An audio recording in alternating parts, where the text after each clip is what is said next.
Having been away at the Cannes Film Festival for the past 2 weeks, the one biggie I missed due to the fact that 20th Century Fox didn't screen it until I was in France was Deadpool 2.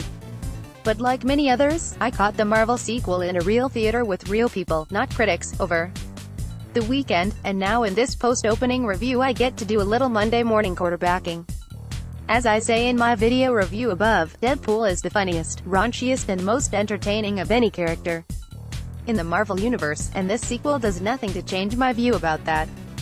A lot of jokes in Deadpool 2 are thrown against the wall, and even if the freshness of the original can't be replicated, most of them work. I found myself laughing out loud at much of this, and so did the audience I saw it with, although a lot of the rat-a-tat-tat delivery from star Ryan Reynolds necessarily sails over your head on first viewing. This is the movie that puts the comic in comic book, and in the hands of screenwriters Rhett Reese and Paul Wernick, along with credited co-writer Reynolds. They get this aspect of the Marvel money-minting franchise just right. The last film's director Tim Miller is replaced hereby, as the repeat gag of title credits state, one of the guys responsible for killing the dog in John Wick, or simply David Leitch, as he is known professionally.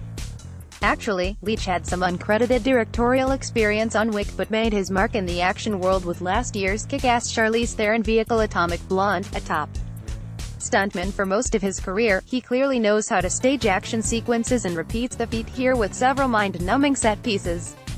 If I have any problem with the sequel, it is the same problem I have had with a number of these superhero movies lately. Too much is just too much. It seems these movies feel the need to consistently top themselves, and believe less is not more. The action here is so frenetic and frequent it takes away from the pure joy of seeing this foul-mouthed mutant rogue do what he does best, and what makes this guy stand out from the rest.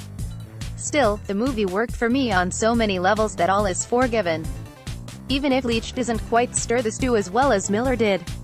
Right from the start, the smart-ass stuff begins with a spoiler-laden riff on Hugh Jackman's demise as Logan, another Marvel entity telegraphed in the ads for D2 that say, "From the studio that killed Wolverine." We get an unlikely voiceover warning from Deadpool aka Wade Wilson that he too will be killed off before the movie is over. Of course you take that prediction with a grain of salt, but just let me say it leads to the film's absolute funniest sequence, in which our hero must essentially reinvent himself in a way that won't be revealed here, other than to say the Basic Instinct parody alone is worth the price of admission.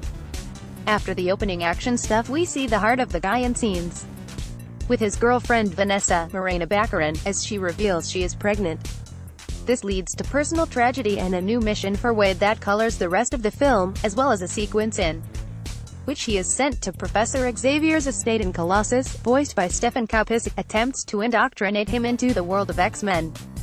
While there he takes an interest in a rather deranged young mutant, Russell, aka Fire Fist, who is nothing but trouble, but plays a key role. Julian Dennison is the actor, and he's a scene stealer just as he was in the terrific New Zealand film The Hunt for the Wilder People, a must-see if you missed it. Another gem of a sequence involves Deadpool attempting to audition recruits for his own ragtag mutant team. "We have to keep this franchise going for another 10 to 12 years, he says as the reason for the expansion. The results of this lead to all disaster, but one recruit is extremely promising as it turns out.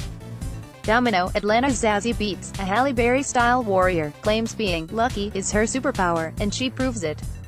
The so-called villain of this sequel is a time-traveling cyborg named Cable, played by Josh Brolin, and if you confuse him for Thanos in the week's No. film, Avengers: Infinity War, there is a reason, as both are Brolin characters with some similar characteristics. Brolin has great presence and apparently has decided to move his career into comic book movies, at least on the basis of his 2018 output so far. Among other characters, T.J. Miller is back as the bartender at Sister Margaret's, who sends Wade, Deadpool, out on his missions but doesn't make much of an impression this time around.